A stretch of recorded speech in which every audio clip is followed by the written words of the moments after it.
a distribution link between the ultimate consumer and ourselves.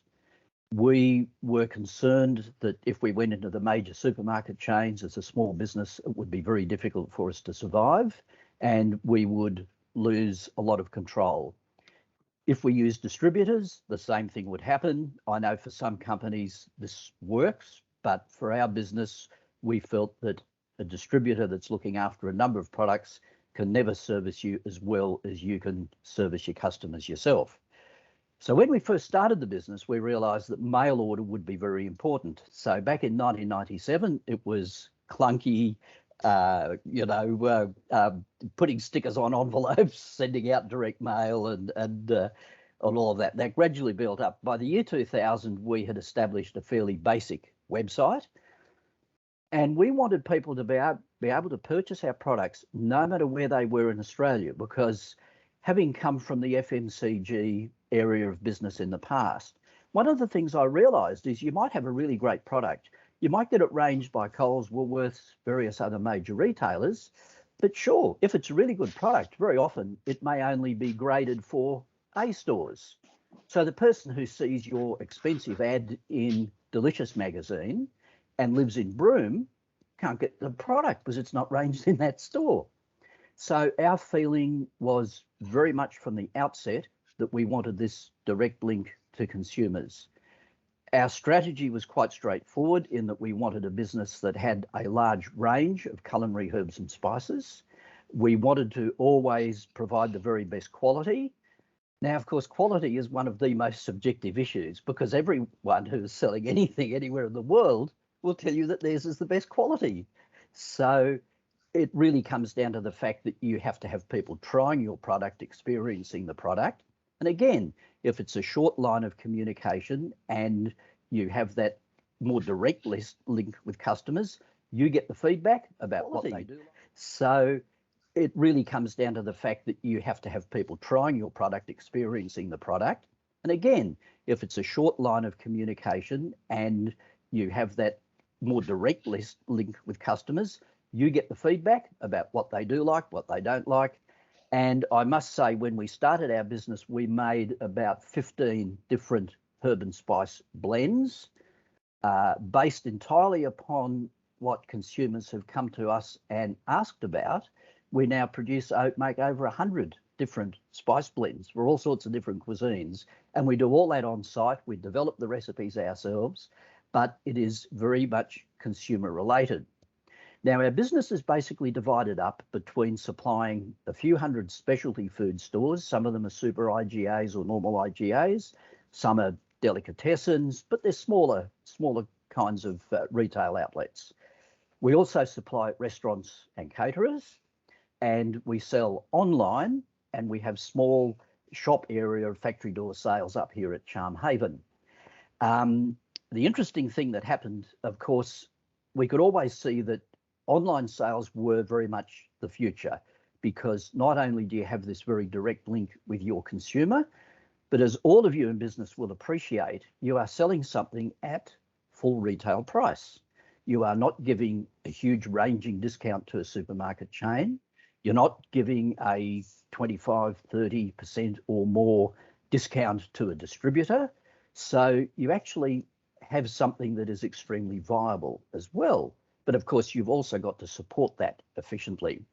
Fortunately, about 6 months before COVID hit, we had actually engaged with our website designer to do a full revamp of our website. And again, what was revamped was based very much on the sort of things that consumers were asking us for. What products do you have that are gluten-free? I've got an allergy to garlic and onion. How do I know if the product hasn't got onion or garlic? So we've addressed all those things on our website so people can find those things easily. So it's very much always working on what are the consumers telling you. Now, when COVID hit, sadly, the restaurants that we were supplying, and we do supply a number of high-end restaurants and caterers around the country, that fell in a complete hole, which was a real tragedy. But what we were seeing would possibly happen over the next 5 years when it comes to online sales basically ended up on steroids and happened in less than 2 years. because, of course, people were stuck at home. They were doing more home cooking. They were buying ingredients. And, of course, the whole herb and spice thing became very important. And even I know supermarket sales of herbs and spices increased as well. So the whole category increased quite considerably. The way we have basically promoted is, first of all, we do a quarterly newsletter. We have about 25,000 people on our mailing list, and we have decided we would only do a quarterly newsletter because nothing we hate more than giving someone your email address and then you get 2 emails a week and you end up ignoring them and deleting them, and they've often even unsubscribing. So we thought, well, if we have just a quarterly newsletter and, very importantly, put good, useful information in it, because one of the things that's very important, and it's something that's come up in the Central Coast Food Alliance strategic document, is that one has to try to be a category leader. You've got to be the expert in what you're doing because you've got to have people come to you. And you have to continually put good, useful, honest information up on your website and in your communications with consumers, because that is exactly the sort of thing that, say, Google looks for. So as a lot of you would probably be aware, if people find your website through a website search, they're looking for something, they might be looking for Aleppo pepper. And if they then stay on your website and they are with it for, more than just a quick glance and then out again, Google actually picks that up. And then what happens is Google say, oh, this company must know what it's doing. This company must have good information, and their algorithms will pick up the fact that people are getting useful information from you. And then what will happen is that you will come up higher and higher on the search engine when people are looking for things. So it's very important to maintain this level of communication with your customer base, but always be putting up credible information and fairly regularly. So when it comes to Facebook, we don't really use Twitter. Twitter's, I must admit, one of the ones we've tend to ignore. We've really just focused on Facebook, and we find that works quite well. The only catch with Facebook is we have also found if you don't do any post boosts for a period of time, their algorithm tends to cut you back.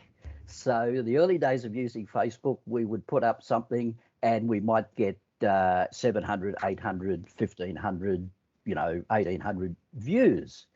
Then over a period of time, we noticed we'd get, say, 75 views. And we think, hang on, what's going on here?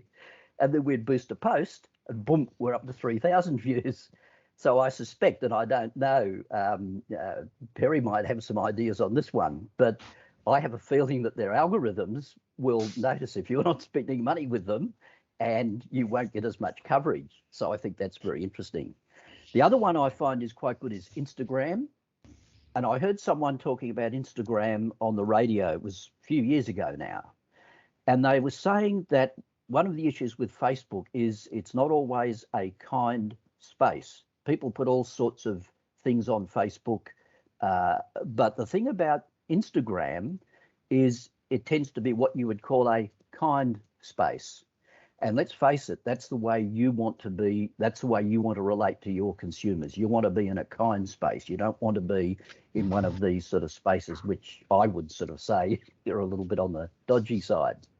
So what we found during COVID was that our online sales increased considerably.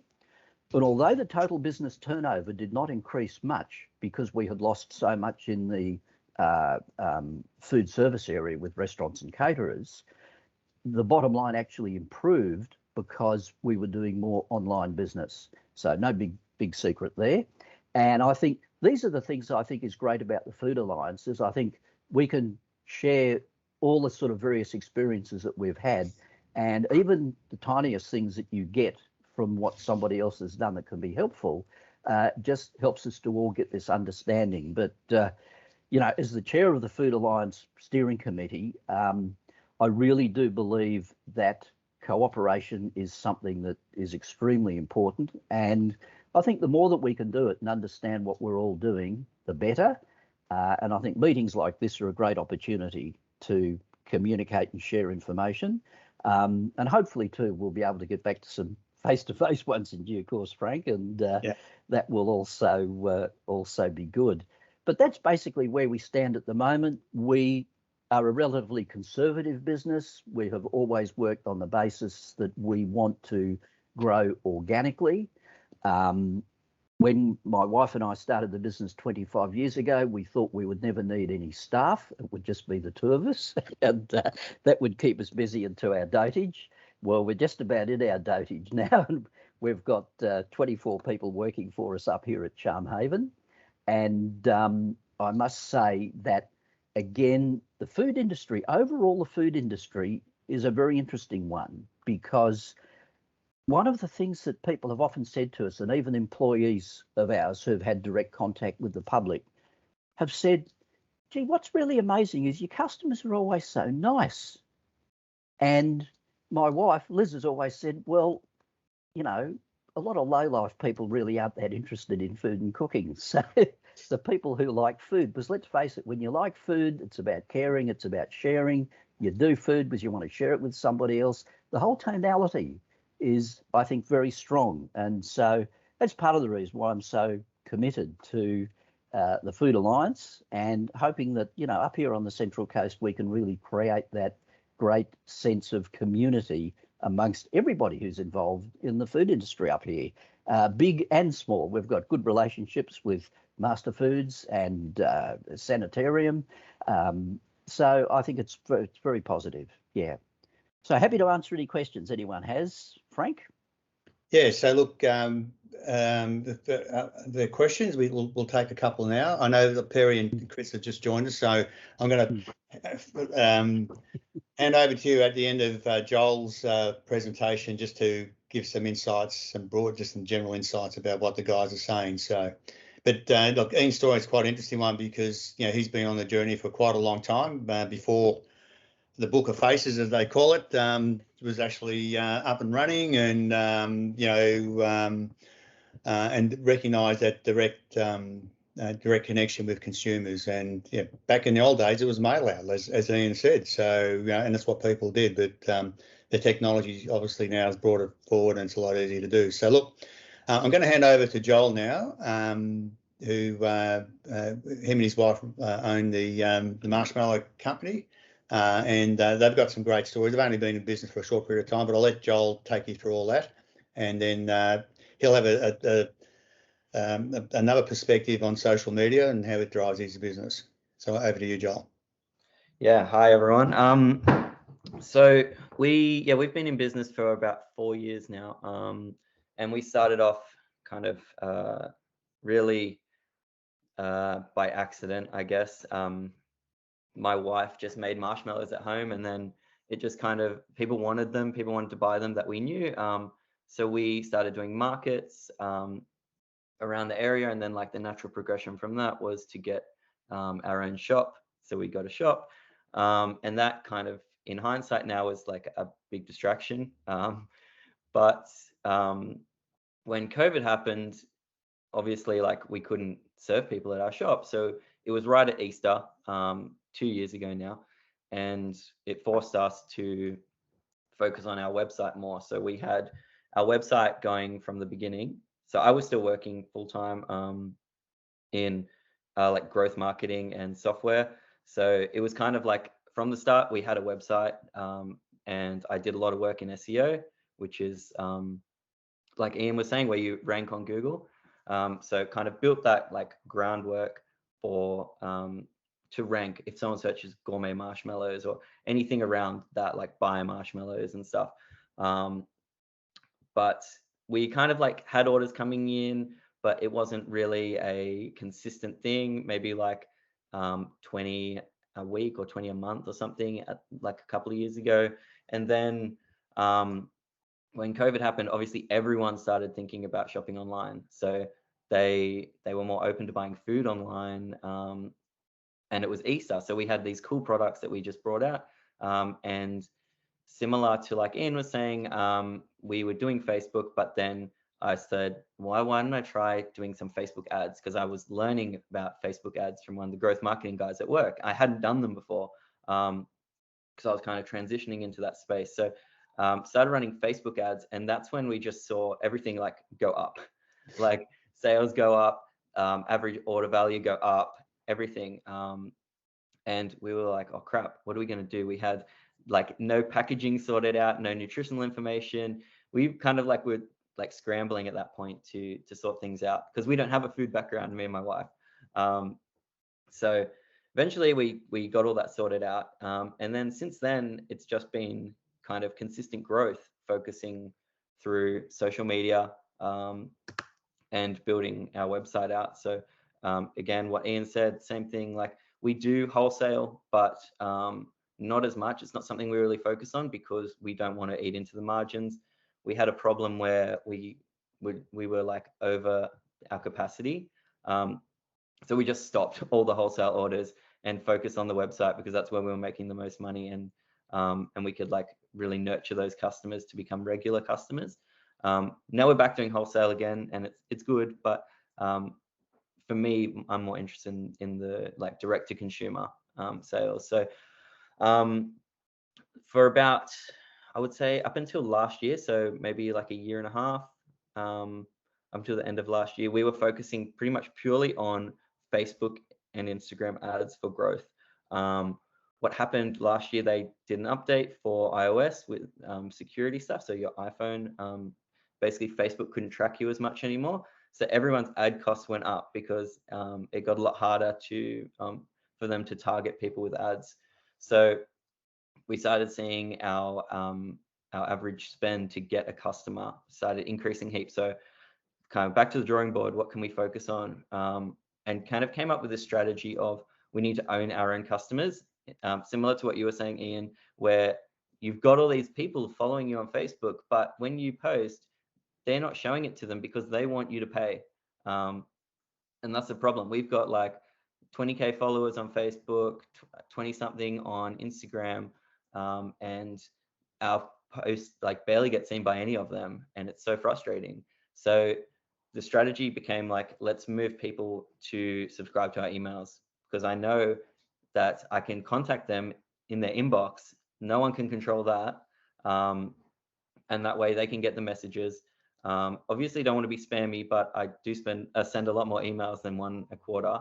Try and do like one a week to customers, with like a new flavor range or deals, especially like this time of year, seasonal stuff. So that became like a really big strategy. Also, at the end of last year, I kind of had my eye on TikTok. So TikTok was this, TikTok, if you guys don't know what it is, it's like, it's kind of like Instagram Reels, so like with the videos, but it's just videos. So people go on there, and they call it social media. It's more like entertainment. It's not really like a social thing as much. But you go on there, and the videos that you find are like really educational or entertaining. And so I started focusing on that a bit more. And last year we had our first viral video that went to like 3.2 million people in like a week or 2 weeks. And then after that, we had another one that got to 3.8 million. And then like a couple more, that one's got to like 8 million people, and stuff like that. So basically within 2 months, our following on TikTok went to 160,000 followers, whereas I've been doing Instagram for like 3-4 years and got 20,000 followers, actually 16,000. Instagram, we got 25% more followers when our TikTok started to grow. So my attention obviously has been focused now on TikTok, and it's good because I can use, it's actually like shaping a lot of our content strategy now as well. So because what we were doing before was like showing off our product, but we weren't really, I thought we had kind of a voice, like a brand voice or a bit of personality, but I don't think we really did. Now that I look back, we've got like, we're trying to build a lot more personality behind it. So people can actually see like we're a small business. We're just like a husband and wife and family and friends running the business, and they've like been a lot more accepting of things. So like you were saying, the trolls, you get that on TikTok too, but it's kind of good because it boosts your engagement. So they show your video to more people. So you kind of like ignore them. But the people who in the past would be complaining heaps now are watching us on there, and I go live like a couple of times a week and talk to people and explain like, look, we don't do Afterpay because it's expensive, or we don't, our shipping is expensive because that's the price we get from the shipping company. Like, I'm not making any money on that. And they're all understanding. So it's like given us a way to engage with our customer that we didn't have before. And obviously, like sales wise, it's gone insane from that. Like I halved our Facebook ad spend, or even more than halved it, because of TikTok, and just focus on making videos now. And we just get growth from that. So that's been really good. They crashed our website like 4 times now, which is frustrating, because like basically it just goes down for a whole day if we go viral. So working on that. But it's really hard because like normally you say like at this level, and then for like a day it'll be up here, and it's like, oh, I don't want to build my website to be up there all the time, but you got to have a scalable solution for the website to do that. So working on that right now. Then aside from that, on the website, one of our strategies that we use is, and like I'm sure anyone can use this for if you do seasonal events. We are big in seasonal, so Easter, Valentine's Day, Halloween, Father's Day, Mother's Day, Christmas, all these events, we do pre-orders in like pretty much a month and a half in the lead up to these events. So we've banked now like almost 1,000 pre-orders for Easter, and there's still like 2 weeks left for us to do that. And that just means that because everything's handmade, we can focus on that right at the point. Like our shelf life is 2 months, so we can't hold stock for that 1.5 months before the event.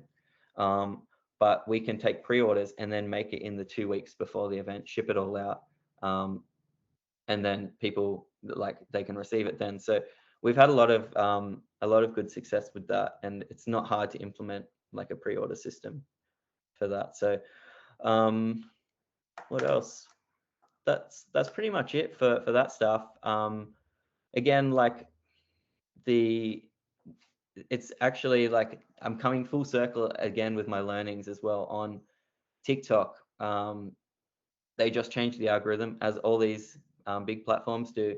So our reach has kind of dropped, and a few other accounts that I follow that are really good examples of big content creators, they've kind of dropped too. And so it's about like figuring out what's changed, what you need to do differently. But then it also comes down to like, you want to own your customers. So as many of them on your mailing list as possible, basically, because I don't want to rely on Facebook. I don't want to rely on TikTok.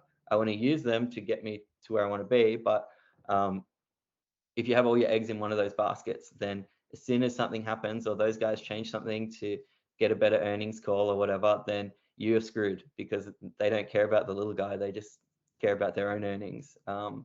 And yeah, so that's kind of like a big thing that we just look at with everything now. Like how quickly can we get this person to be a customer or to on our mailing list, so we can then convert them to be a customer. And then for our future kind of plans, it's about how we can reactivate people who've fallen off.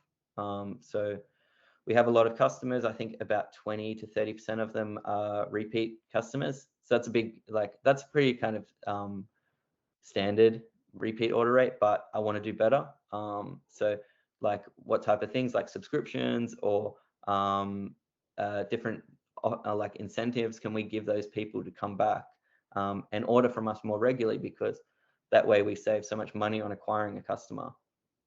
So there's stuff we're working on now. But yeah, if anyone's got any questions, I'm happy to answer them. So Frank, you're on mute. Sorry.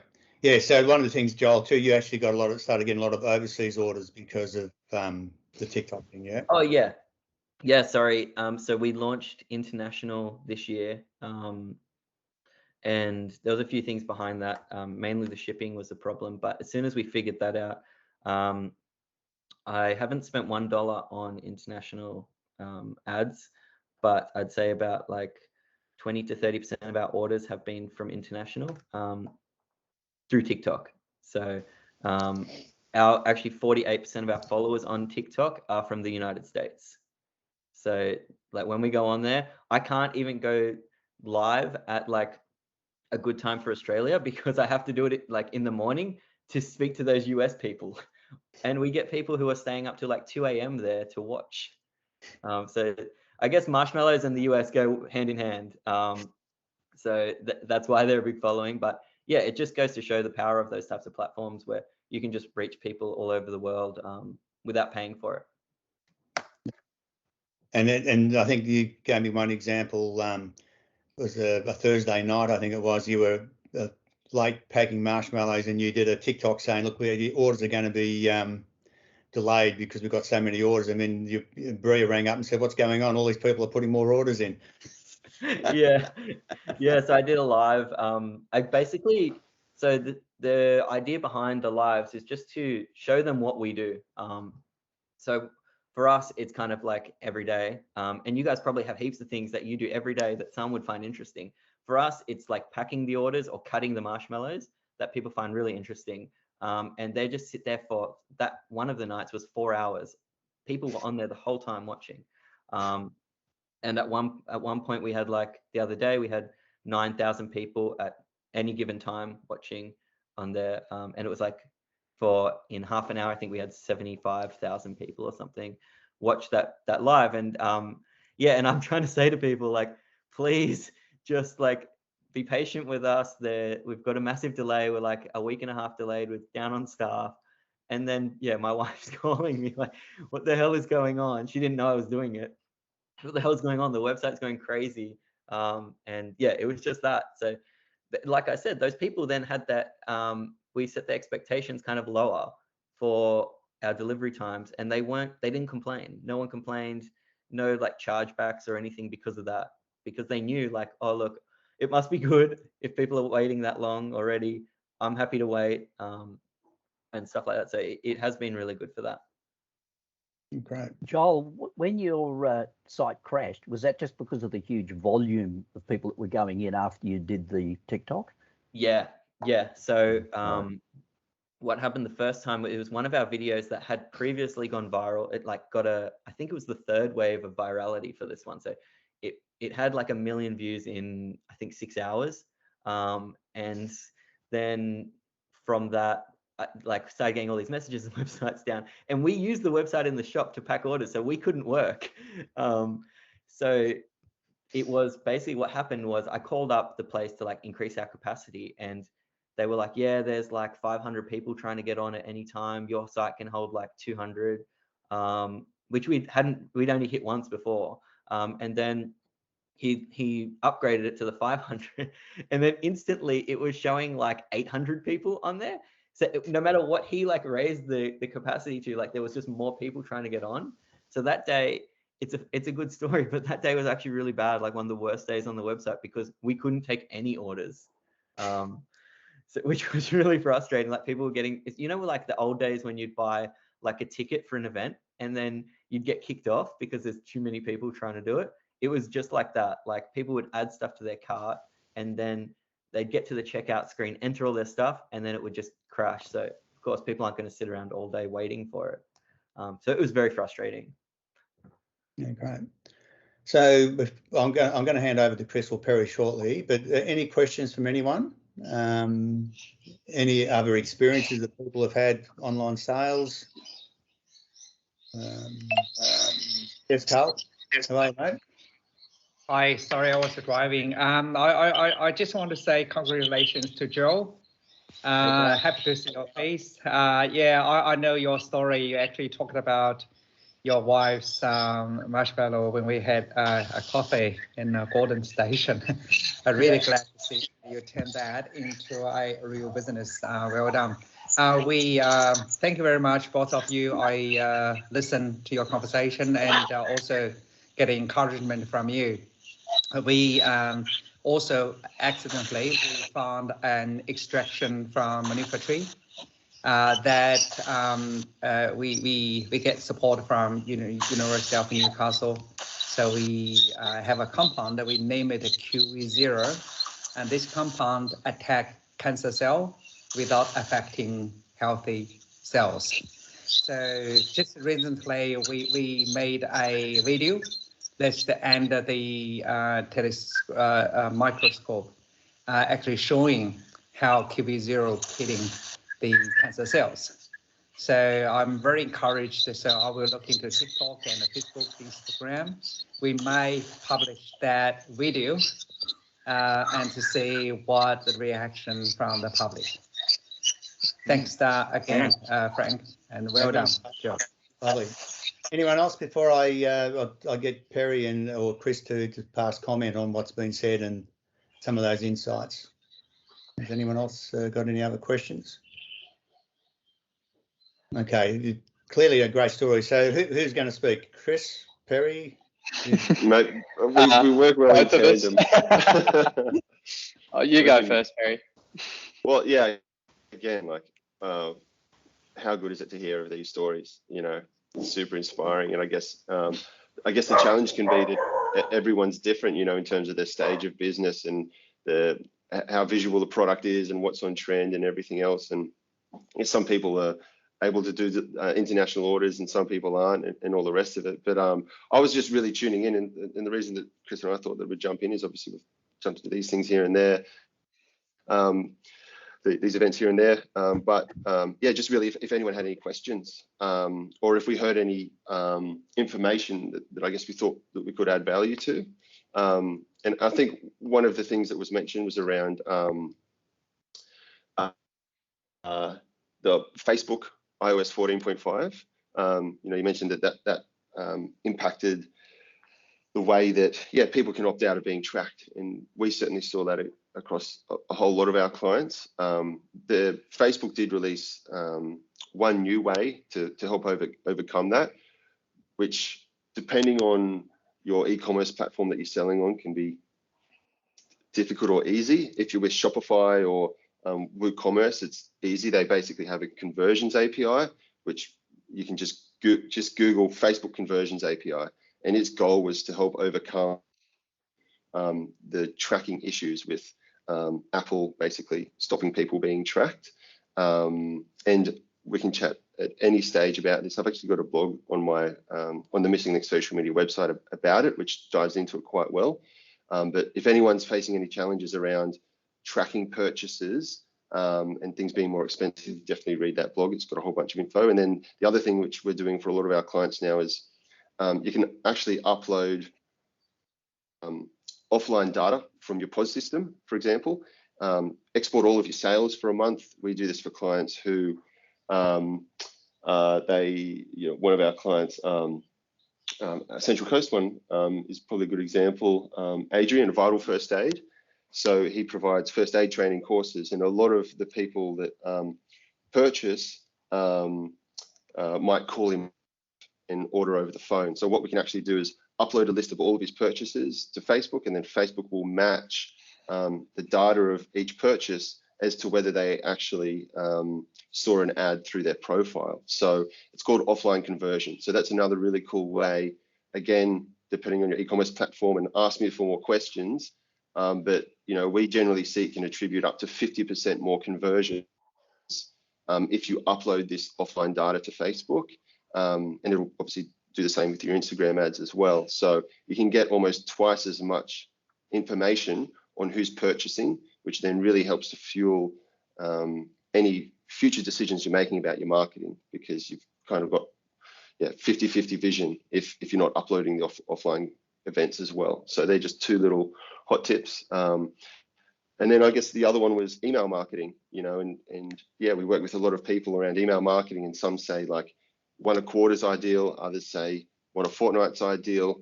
I think a lot of it comes down to the value that you're giving people. If you're talking about the same thing every week, then yeah, people will become desensitized to your email address when they see it. You really do need to be adding value, in whatever form that is, you can monitor.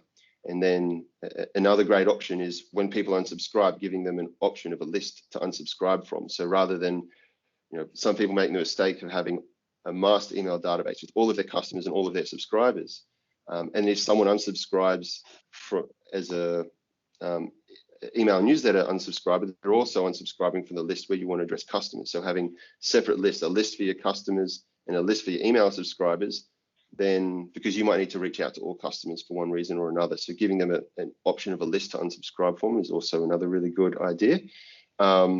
And then the other thing, which would be around email marketing automation. So looking into making sure that everyone, if they're selling online, has abandoned cart emails set up.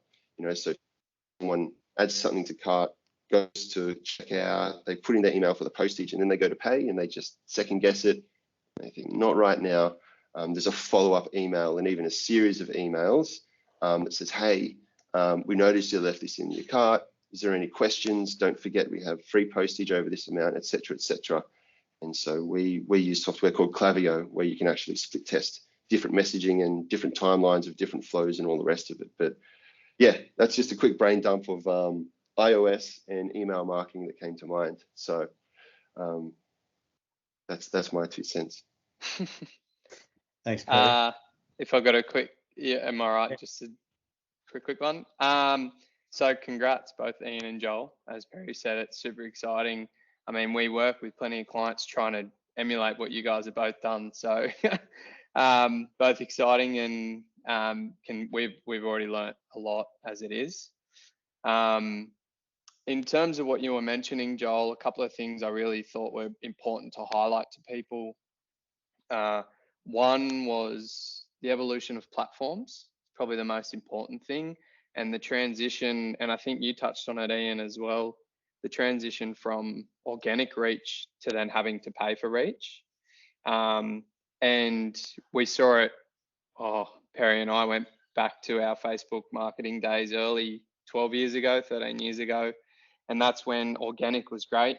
You could reach people, and you definitely touched on it, Ian, you'd get a lot more reach, and it was like 5% to 10% with no problems. And lo and behold, Facebook cottoned on that they should make people pay. And that's where it became powerful in a lot of ways, but then challenging for a lot of businesses. What you're seeing now, Joel, the organic explosion through TikTok is awesome. And I'll touch on the content side of that in a sec. But for anyone in this space is looking at leveraging that as it's a thing and as it's an opportunity, but know that it probably will shift. And again, I think you touched on it, Joel, the paradigm will shift where they want to start taking some money. So they produce it, or they let you have a lot of organic stuff for a while, and then they're like, hang on, there's a lot of attention here now, let's start charging for it. And so always looking at the new platforms and understanding how they're evolving. However, don't get too excited or carried away and think you should always be on there, because it's really about your audience. Where are your audience, and what are they likely to engage with, and how can that transfer to cash flow for you and your business? Because we've had people come to us and say, can we use TikTok for our business? And some businesses it works, some it doesn't. And so, yeah, the point there was the evolution of platforms, watching that space and seeing what's coming next, staying ahead where you can, learning what each platform's good for. And then second, as a segue from TikTok, is content and creation of that video content. 2 things. One is getting really comfortable doing it. And I'm sure, Joel, the first video you did on TikTok or on any platform, you probably reflect on it and cringe a little bit and think, oh man, what did I do? So nervous. I hate my voice and my face. And then like I had to become comfortable with it, like pretty much overnight. So yeah, getting more comfortable with that now, definitely. And that's something we say to every client is go home, pick up a phone and start shooting it.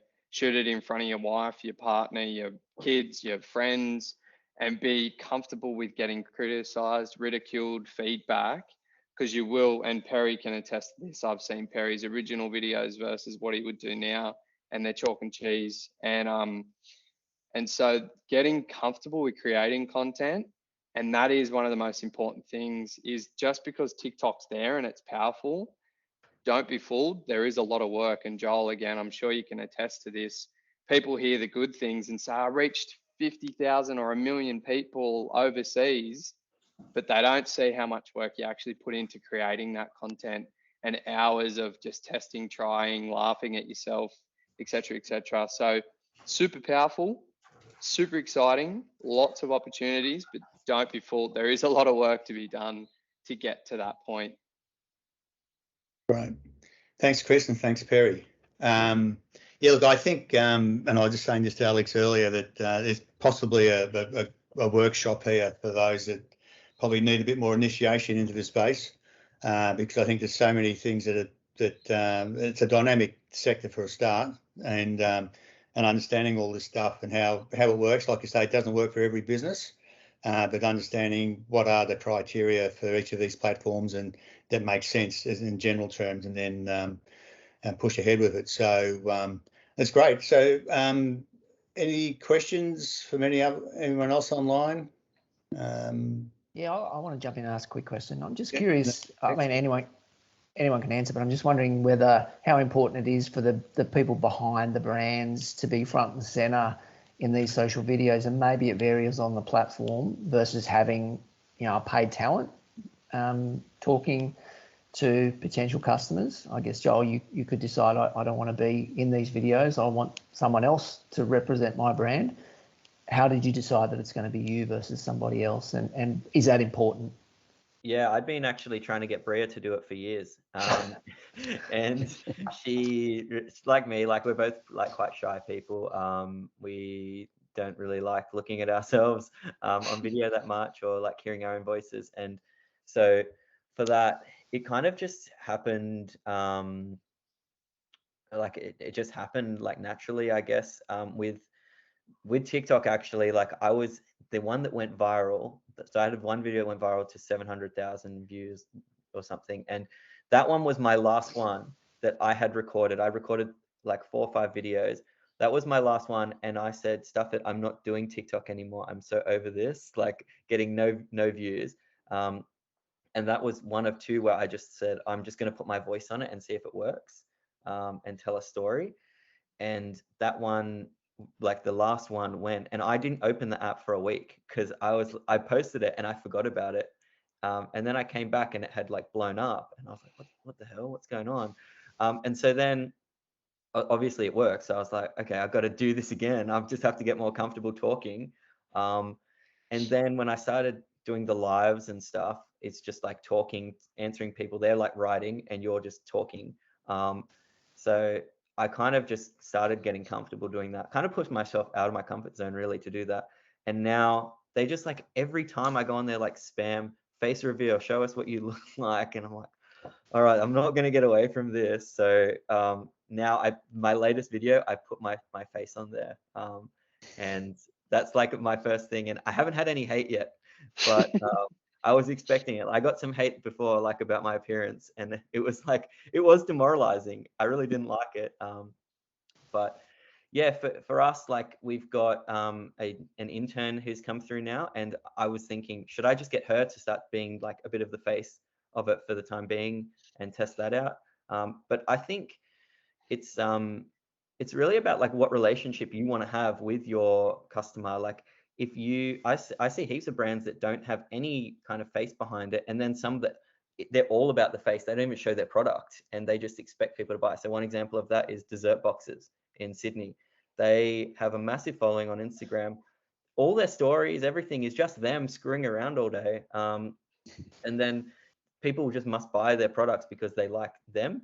Whereas other opposite ones, there's a little bit of face, but like Butterbean Cookies in Victoria, they don't really show much face or behind the scenes of the people. They show the product more and like pulling the product apart and stuff. So it's really about what you want. And then I guess if you can't decide, test them both out and see what resonates better with your customers. And how do you measure success? Is it interaction with videos, or is it that conversion to sales? Definitely for me, I found views is a vanity metric. I've got a video that has 8 million views and I barely got any sales off of it, because I knew it would work on the algorithm, but I just didn't know what impact it would have. And everyone looks at that and they're like, wow, 8 million views, but it's a crap video. It's just like a short one telling a story, complaining about a customer actually. So that one definitely is like, it's got a lot of views, but it didn't convert to many followers, likes, or sales. Whereas my other ones where they tell a story more, lower views, or when they show the person a bit more or something, they get more views or less views, but more interaction and more followers. So I can like go back to them, because eventually, like, Chris said that TikTok will start charging. So the followers probably will become more important than right now. I can convert those people and get them in more. So that's how I measure success on those platforms. It's kind of hard with, for me at least, with the organic stuff to look at analytics and say like, and attribute it back to like TikTok and stuff. Like I use GA. I also use Klaviyo, like Perry was saying. I see it in Klaviyo. I can see it really well in Klaviyo. GA, I have like this gap where I can't see it well in there. So that is difficult. It's kind of like a bit, for me, like a bit of just gut feel of like, I believe those people are coming from there. Or I've started doing a thing, sorry if I'm going on a bit, but I started doing a thing on lives where I say that I'll give someone a freebie. So like a sample of a new flavor. So, and then I can attribute whenever a sale comes through from a live, because it's going to have the note. The note was gimme freebies. It has that note. So I could see yesterday, I think there was like about half the orders we packed had that note on there. So I was like, okay, half of those orders came from that live that I did when I tested that. So little things like that, coupons and stuff you can use to kind of attribute it back and track it a bit. Right. I think to answer your question, Alex, too, I think it depends very much on the business. And so for a business like Joel's, for most what you might call small to SMEs, then to actually see the person that's behind the brand, because let's face it, your brand is your trust mark. You want consumers to trust you. And so I think for, say, Joel, it's always best, no matter what you think about how you sound or look, you're real. And I do remember in the very early days of social media that there was a lot of negative kickback about some of the chefs, some of the big name chefs, who had a little assistant doing all their posting. And people suddenly started to twig to the fact, hey, come on, that's, whoever it was, they wouldn't put it that way. They wouldn't say that. So, you can't fool people really. And I think you've got to be genuine. But then again, if it's a company like Mars, you're not going to have John and Forrest doing direct talks on social media. So it depends very much on the size of the business and the way you feel you want to react. So I think Joel's absolutely correct in what you're saying there. I think that's the way it has to work. It's got to be credible. It's got to be credible. People have got to believe you. Yeah, I think on the tracking front, just quickly, it's connecting the dots as best you can. So it's a combination of metrics. And depending how sophisticated you want to get with it, there's a million ways to skin the cat. Google Analytics, website analytics, social media analytics, customer interaction, codes, notes on inquiries. There's a range of things. And so it's depending how sophisticated and how to the dollar you want to get. It is the power of digital, but it's a double-edged sword, because you can also have analysis paralysis and get too carried away with it. So just reflecting on that, one of the things we always talk to every client about is, at the end of the day, what's the bottom dollar for the business? What's the overall revenue? And what are you doing? What levers are you pulling right then and there to impact that? And how can we fairly attribute at point in time, how can we fairly attribute sales to certain channels or certain activations or methods? So and those vanity metrics are all sort of indicators to show us that things are working. It's like you had to trust that 50,000 people saw your billboard or your TV ad once upon a time. At least now social tells you unique users versus how many times each unique user saw that, again, within a ballpark figure. So yeah, there is plenty of power there. Just don't get too caught in analysis paralysis, because you lose hours and hours at the end of the day. As long as the business is winning, you're winning. Yeah, that's great. Look, great discussion, and look, we're just over time now. So, but look, I think my view is that there's possibly a workshop in this for those that are uninitiated and or want to do more than what they're doing. And so I'll work with Alex and Perry and Chris to see what might come out of it. I just want to say thanks to Ian and Joel. It's really insightful stuff. It's just it's great, and it just shows the power, if you know how to use the stuff, how you can really drive your business. I think it's really important, and it's not just in food; it's right across the board. So don't be.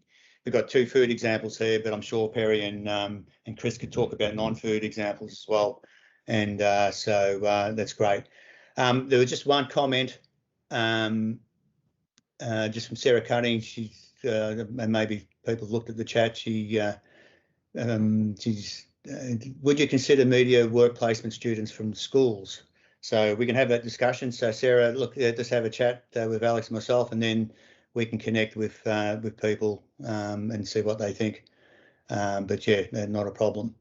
Alex, I think we might miss the festival stuff. We'll do it next time around. It's probably a little bit early anyway. And finally, our next event is part of Small Business Month is on the 30th of March.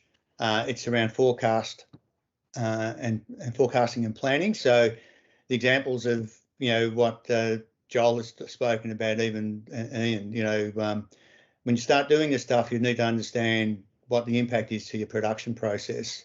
So in big corporates have what they call sales and operations planning process, which covers everything from new products right through to your P&L. So they actually forecast what their profit's going to be a month in advance, and because they do forecasting, they do their labour planning based on forecasts. So for small business, I think as you start growing and you're starting to do, whether it's social media or you've got other event-driven activity, what's it going to mean to your capacity? Because you don't want to start doing this stuff and find shit, I don't have the capacity and I've got to pull back, right? And you can look at the sort of the big peaks, and you've got to sort of take them and say that's an event-driven exercise, so you can allow for that if you want to forecast that. But anyway, look, that's on the 30th of March. So if you haven't signed up for that, particularly the manufacturers, I've got a guy called Agi Dyer, so I've worked with for many, many years. He's a supply chain guru, and he understands this stuff like the back of his hand. So my challenge will be to tone it down and bring it down to an SME level. But it's great just to understand the process. Ultimately, when you go to a bank for money, if you need to get money to expand, they're going to ask for a forecast. And so if you can put some real rigor behind that forecast and demonstrate that, then you're going to be in a much better position to grow your business. So, yeah. Okay, I'll leave it at that. So thanks, everyone. The recording, we'll put the recording up on the websites before the end of the week, hopefully. And I know I had a few people that couldn't make it that I'll be sharing the link, and that it will be on the CCIC YouTube channel. Certainly by Friday, if you want to get hold of it before I send the link out. But thanks everyone again for joining us, and we look forward to seeing you in the very near future. Great. Thanks for organising, Frank and Alex. Good on you. Thanks, guys. Thanks, guys. Thanks, team. Appreciate it. Guys. Thanks very much. Great session. See you later. Yeah.